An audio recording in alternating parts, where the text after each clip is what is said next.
Assalamualaikum warahmatullahi wabarakatuh. Perkenalkan saya Muhammad Rizky Akbar dari Program Studi Informatika Universitas 11 April. Pada kesempatan ini saya akan mempresentasikan penelitian saya yang berjudul Analisis Performa dan juga Biaya Migrasi Learning Management System disingkat LMS ke Cloud System. Ini adalah sebuah studi kasus auto-scaling dan load balancing pada LMS Unsap berbasis Kubernetes. Sebagai objek studi kasus penelitian saya menggunakan LMS kampus saya, yaitu LMS Unsap. Seperti kebanyakan LMS di institusi pendidikan, sistem ini berjalan di server fisik lokal dengan kapasitas tetap. Masalahnya, beban komputasinya sangat fluktuatif, sangat rendah di hari biasa, tapi bisa melonjak ratusan kali lipat saat ujian atau tenggat tugas. Solusi yang saya uji adalah migrasi ke lingkungan cloud berbasis kontainer dengan horizontal pod scaler atau disingkat HPA, supaya kapasitas dapat menyesuaikan diri secara otomatis. Nah, untuk tujuan penelitiannya ada 3. Yang pertama, menganalisis pengaruh HPA terhadap stabilitas waktu respons dan juga tingkat kegagalan sistem. Kedua, membandingkan efisiensi 3 metode load balancing. Dan ketiga, menghitung kelayakan ekonomi migrasi ke cloud melalui analisis total cost of ownership selama 5 tahun. Untuk metodenya, saya memakai desain eksperimen komparatif di atas cluster Kubernetes lokal menggunakan Minikube.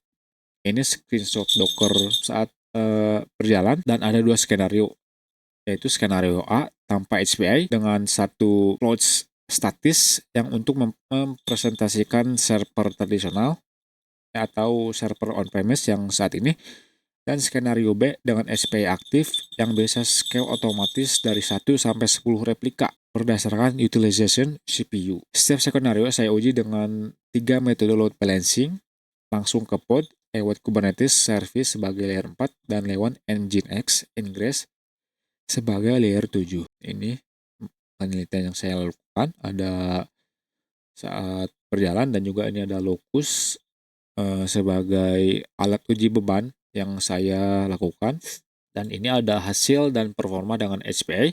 Sekarang masuk ke hasil. Bagian yang paling penting dari penelitian ini, grafik membandingkan 6 skenario pengujian pada beban puncak 500 pengguna. Ketika HPA diaktifkan pada mode layer 4 dan layer 7, peningkatan performanya sangat signifikan. Rata-rata waktu response time turun 61% dari sekitar 1450 milisecond menjadi hanya 564 milisecond. Throughput naik 43,1% dan value rate turun dari 43,67% menjadi 25,38% di beban puncak. Saya juga menganalisis titik jenuh sistem lewat pengujian bertahap. Sistem masih stabil sampai sekitar 165 pengguna aktif.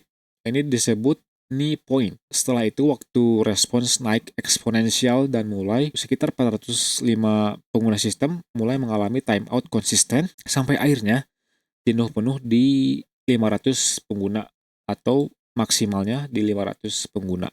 Kemudian dari sisi biaya, saya membandingkan 3 skenario utama proyeksi 5 tahun. On-premise membutuhkan sekitar 107 juta, kemudian cloud tanpa HPI yang menyala 24 jam justru paling mahal, mencapai 197,5 juta karena resource-nya menyala terus padahal kebanyakan waktu tidak dipakai secara maksimal. Kesimpulannya, penelitian ini membuktikan 3 hal. Yang pertama, HPI efektif dalam menstabilkan performa LMS saat lonjakan terjadi, asalkan dikombinasikan dengan load balancer layer 4 atau layer 7.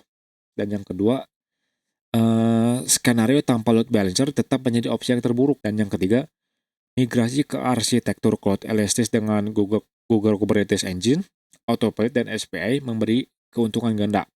Performa naik signifikan sekaligus biaya jauh lebih hemat.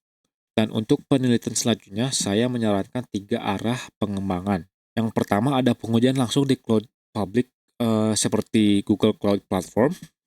Kemudian penerapan session management terdistribusi seperti Redis cluster untuk mengatasi sifat stateful LMS, serta eksplorasi metrik custom seperti request rate atau memory utilization sebagai pemicu auto-scaling tambahan.